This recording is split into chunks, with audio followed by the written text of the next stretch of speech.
সবাই বলুন, বলতে থাকুন, হাজার তালি তাল মিশিয়ে শুরু হলো না, শুরু হলো না, জিতবে এবার নয় যোগ্য নেতা,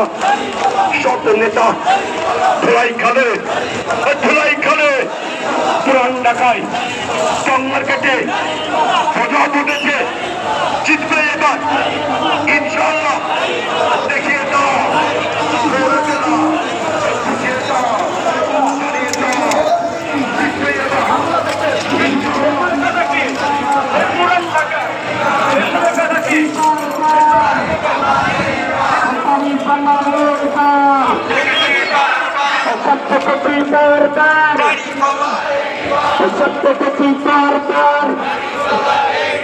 সত্তর বার্তা প্রকাশ